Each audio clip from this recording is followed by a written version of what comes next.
بالله من الشيطان الرجيم.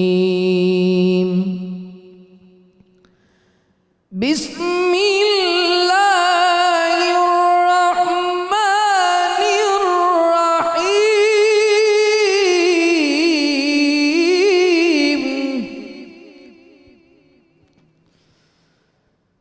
إن للمتقين مفازا حدائق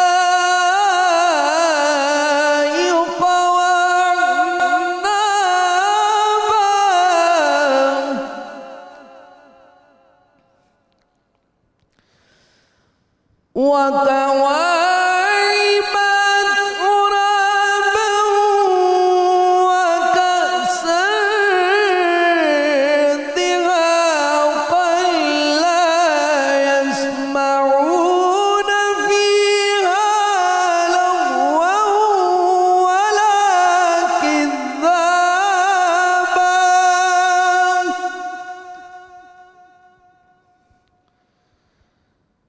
جزاء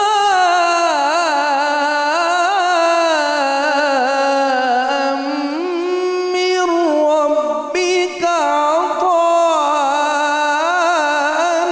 حسابا.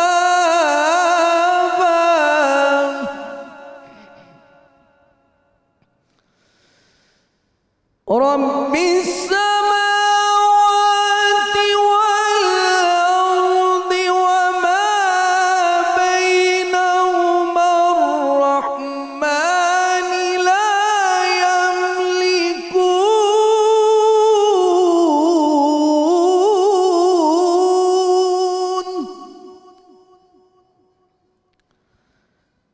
لا يملكون منه خطابا.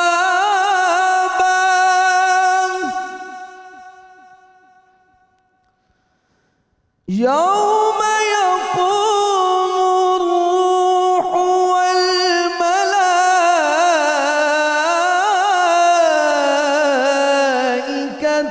صفا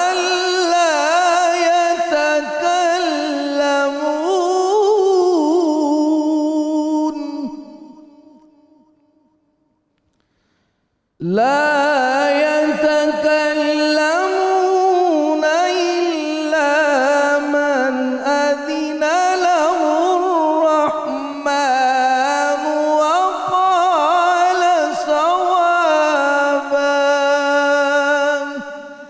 صدق الله العظيم. ماشاء اللہ معروف نوجوان قاری جناب قاری محمد جمیل قادری صاحب تلاوت کلام پاک سے ہمارے قلوب کو منور فرما رہے تھے. الحمدللہ رب العالمین والصلاة والسلام علی سید الانبیاء والمرسلین. اللہم صلی علی سیدنا و مولانا محمد وعلی آلہ واصحابہ وبارک وسلم وصلی علیہ.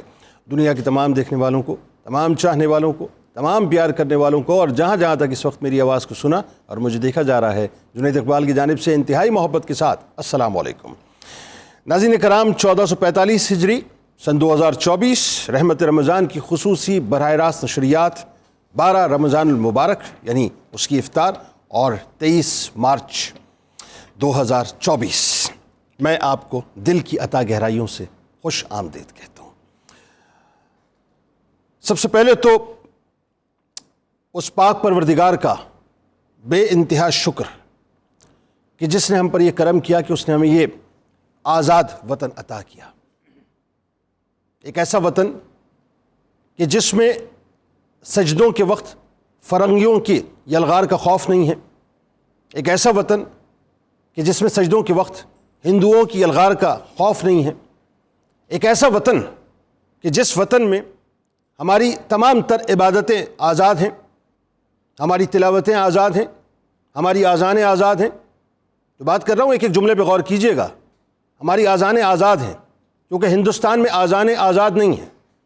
ہماری نمازیں آزاد ہیں، ہمارے تمام ریچولز آزاد ہیں، ہمارا کلچر آزاد ہے، ہماری تہذیب آزاد، ہمارے تمدن آزاد، ہماری نارمز آزاد ہیں.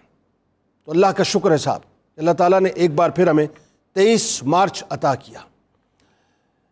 عجیب یادیں سابق 23 مارچ کی، یعنی عقیدتوں کا، محبتوں کا، جوش و ولولے کا، جانثاریوں کا اور قربانیوں کا ایک انتہائی عجیب و غریب سا منظرنامہ ہے جو ان کھڑکیوں سے سامنے آتا ہے کہ جن کھڑکیوں کے جھروکوں سے جب انسان تاریخ کے ان کرتاس کو پلٹ کر دیکھنے کی کوشش کرتا ہے تو قربانیوں کی عجیب اور عظیم سی داستانیں نظر آتی ہیں۔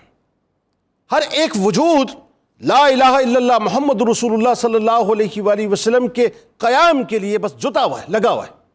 ہر ایک وجود اللہ اور اس کے رسول صلی اللہ علیہ وآلہ وسلم کے نظام کو قائم کرنے کے لیے ایک ایسا آزاد خطہ چاہتا ہے کہ جس خطے کے اندر اللہ اور اس کے رسول صلی اللہ علیہ وآلہ وسلم کے پیغام کو عام کیا جائے اور زندگی کو اللہ اور اس کے رسول صلی اللہ علیہ وآلہ وسلم کے فرامین کے مطابق ہی گزارا جائے، کہ نام محمد صلی اللہ علیہ وآلہ وسلم کا عکس، یا یوں کہیے کہ اس عکس کی خیرات لے کر دنیا کے نقشے پر پاکستان اب ابھرنے کو ہے۔ عجیب منظر ہے صاحب، ہر دل بے چین ہے، ہر وجود میں ایک پیاس ہے، اور اشک باری کا عالم یہ ہے کہ دعاؤں اور التجاؤں کا سلسلہ مستقل ہے کہ یا اللہ اب تو ہم پر کرم کر دے کہ ایک ایسا خطہ عطا کر دے جس خطے میں ہم مکمل طور پہ آزادی کے ساتھ سانسیں لے سکیں۔ یہ آزادی عام نہیں ہے صاحب، اسے فار گرانٹڈ مت لیجئے، خدا کا واسطہ فار گرانٹڈ مت لیجئے، اور اگر لیتے ہیں تو جائیں جا کر ہندوستان میں دیکھیں کہ ہندوتوا کے مشن کے لیے کس انداز سے وہاں پر انتہا پسند ہندو کشمیر کے اندر کشمیریوں پر اور پورے ہندوستان کے اندر جس انداز سے مسلمانوں پر ظلم و ستم کا پہاڑ ڈھائے ہوئے ہیں۔ یعنی آپ سوچئے نا کہ بابری مسجد کو رام مندر کہہ کر، اس کی جنم بھومی کہہ کے لے بھی لیا، اس کی تعمیر بھی کر دی، اس کی اوپننگ بھی کر دی، اور مسلمان کچھ نہ کر پائے، تو اندازہ ہوتا ہے کہ آزادی بنیادی طور پر کیا ہے۔ آزادی کی قدر و قیمت کو سمجھنے کی کوشش کریں، نہیں سمجھ آتی تو کل رات بھی بتلایا تھا، ایک لمحے کے لیے جائیے ارض مقدس پر اور دیکھیے اس وقت مسلمانوں کا وہاں پر کیا حال ہے، دیکھیے کس انداز سے انہیں زندہ درگور کیا جا رہا ہے، دیکھیے کس انداز سے ان پر بمبارڈمنٹ کی جا رہی ہے، دیکھیے کس انداز سے ان پر زمین تنگ کر دی گئی ہے، تو اندازہ ہوگا کہ آزادی ہے کیا۔ مسجد اقصیٰ کے دروازے ان پر بند ہیں، لیکن آج پاکستان میں تمام مساجد کے دروازے مسلمانوں پر کھلے ہوئے ہیں۔ آپ جس مسجد میں چاہیں جا کر اللہ کی عبادت کریں، کوئی آپ کو روکنے والا نہیں ہے۔ یہ تو مسلمان ہیں نا، الحمدللہ، اقلیتوں پر بھی ان کی عبادت گاہوں کے دروازے مکمل طور پہ کھلے ہوئے ہیں، کوئی ان پر پاکستان میں پابندی نہیں ہے۔ تو جس مقصد کے لیے پاکستان حاصل کرنا تھا، اس مقصد کو سمجھنے کی کوشش کریں کہ کیا عظیم ترین جذبے تھے، کہ کیا عظیم منشور تھا، کیا عظیم آئین تھا صاحب، کہ زمین ان قدموں کی استقامت کی گواہ آج بھی ہے کہ جنہوں نے پہاڑ کی طرح اپنی استقامت کے ذریعے یہ بتلا دیا کہ ہم اپنے آپ کو لٹا سکتے ہیں، کٹا سکتے ہیں، قربان کر سکتے ہیں، شہادتوں کے جام نوش کر سکتے ہیں، لیکن پاکستان کے منشور سے کسی بھی طور سے ڈیویٹ نہیں کر سکتے۔ یہ 23 مارچ، دو قومی نظریہ، یہ تو قدرت کی بنت ہے۔ یہ قدرت نے ایک منشور اس خطے کے لیے ڈیزائن کیا تھا جس کی طرف کبھی البیرونی آپ کو اشارہ کرتا ہوا نظر آتا ہے، تو کبھی مجدد الف ثانی رحمت اللہ علیہ 500 برس پہلے اس کی نوید دیتے ہوئے نظر آتے ہیں۔ یہ سب قدرت کے کارخانے میں ہو رہا تھا۔ یہ کیسے ہو گیا کہ ایک قائد ہو گیا، ایک نظریہ ہو گیا، ایک راستہ ہو، ایک منزل ہو گئی؟ یہ کیسے ہو گیا؟ یہ کیسے ہو گیا کہ لسانیت کے اور تعصب کے سارے بتوں کو ہم نے گرا دیا؟ کوئی مذہب کا جھگڑا نہ تھا، کوئی مسلک کا جھگڑا نہ تھا، کوئی شیعہ سنی بریلوی دیوبندی نہ تھا، کوئی اہل حدیث نہ تھا، کوئی سندھی مہاجر پٹھان بلوچ پنجابی، کوئی تفریق نہ تھی، سب ایک کاز کے لیے کھڑے ہوئے تھے۔ وہ کاز تھا پاکستان کا، پاک استان کا حصول، پاک استان، میرا آپ کا پاک استان ایسے ہی نہیں بن گیا۔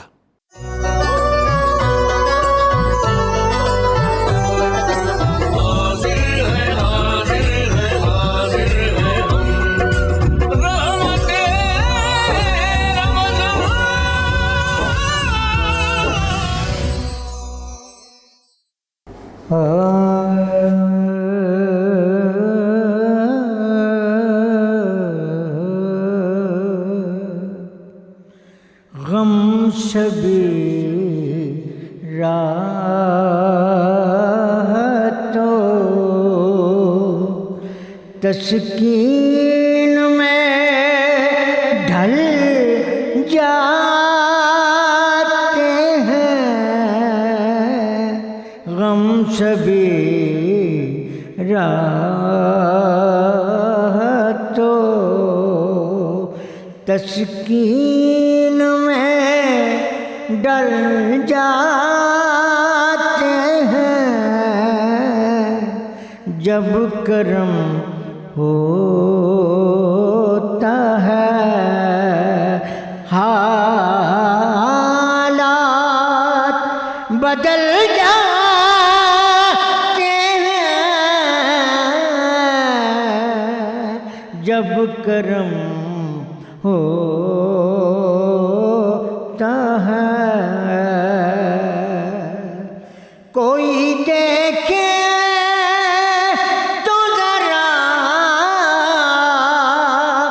ان کی دہائی دے کر کوئی دیکھے تو ذرا